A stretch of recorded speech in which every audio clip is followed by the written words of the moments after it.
Maryland Governor Larry Hogan, who's no friend of Donald Trump, said if the federal government cannot ultimately provide overwhelming evidence that action was absolutely necessary, then it will only undermine faith in democracy and the rule of law and further divide Americans.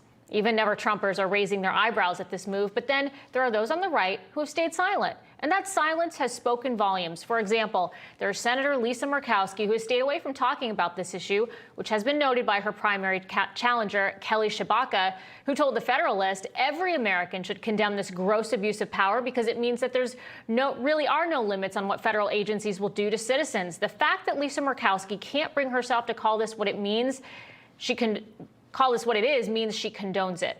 Or as the left likes to say, silence is violence. For more on this, I am pleased to welcome Alaska senatorial candidate Kelly Tshibaka. Kelly, thank you so much for being with us tonight. It's great to see you. It's great to be with you. Thanks for having me. Let me ask you, we've seen this week alone Andrew Yang, Andrew Cuomo, and others who could be really called never-Trumpers. They've at least raised questions surrounding the facts of this raid. You know, the warrant is out now. Do you see this raid any differently now than you did earlier this week? I think that there are a lot of reasons to be concerned about the FBI and its overuse of power. I actually started my career in the office that's responsible for being the watchdog over the FBI. We've seen in the last couple years the FBI and the intelligence community specifically use, fabricated evidence from Hillary Clinton's campaign, for example, to get illegal and unjustified warrants against President Trump and his campaign. And so I think that a lot of people are wondering, are we seeing the same thing again?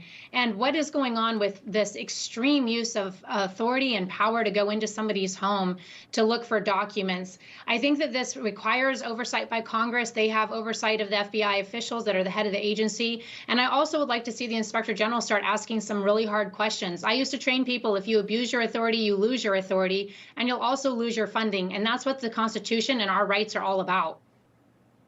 Well, Kelly, I think we're going to see a lot of people very motivated to get out and vote in the primary and the midterms. Your primary is in just 4 days. You're taking on incumbent Lisa Murkowski, as I just mentioned. But Alaska now has new primary rules for who moves on to the general election. Project Veritas has unveiled some new videos showing that it was Murkowski's team that were pulling strings to increase her chances of moving on and winning in November. So let me ask you, what do you make of this ranked voting choice rules in Alaska, and how do you feel about possibly running against Murkowski twice in 3 months?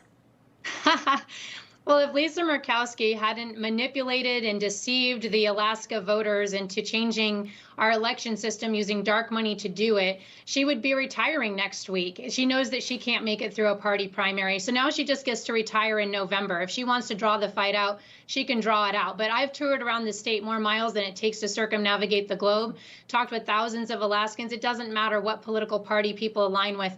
They're ready for a change. They can see that she's Joe Biden's chief enabling officer. Any nominee he wants through, any policy he wants through, she'll push it through no matter how much it hurts us.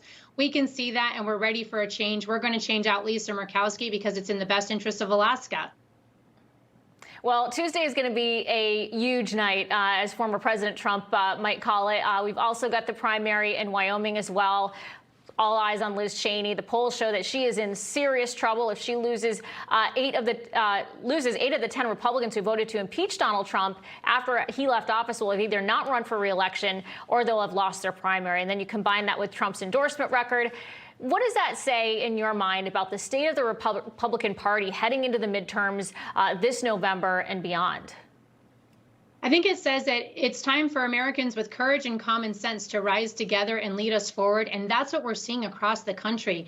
You'll see even common sense Democrats lining up behind my campaign because it is just so hard to get behind this radical Biden administration and the entrenched incumbents in Washington, D.C., like Lisa Murkowski being there 21 years who are helping him. We have a lot of common sense Americans saying it's time for a change. The country needs to change directions. And that's why you see so many people switching over to say, I'm going to back Republicans. It's not about the party. It's about America. And if you care about our country, you care about our economy, you're tired of crushing families and people having to decide between gas and groceries this week, no parent should have to decide that, then you're going to vote for common sense candidates who are going to lead us forward. I think that's what I have in common with Harriet Hageman, who's going to take out Liz Cheney. And it's time to make Congress common sense again. If you want to help me with that, you guys can help us out at kelly4ak.com. We need all the help we can get. But Lisa Murkowski is retiring this year, and we're going to make sure it gets done. Well, Kelly, I'll say you don't need as much help as some who are actually having to go after Democrats to get support. Kelly Tshibaka, we wish you all the best on Tuesday, and we thank you so much for joining us tonight. Thank you. Have a great night. You too. J.P. Morgan's CEO is warning that an economic hurricane is coming. Are you preparing? If you don't do anything, your 401k could be a 201k, and that is not good. So call our trusted friends at Lear Capital. For 25 years, Lear has helped investors own gold to protect against market chaos. It's a good thing. They can help you too. Get your information and up to $15,000 in bonus IRA gold. Just call this number, 800-880-4300. That's 800-880-4300.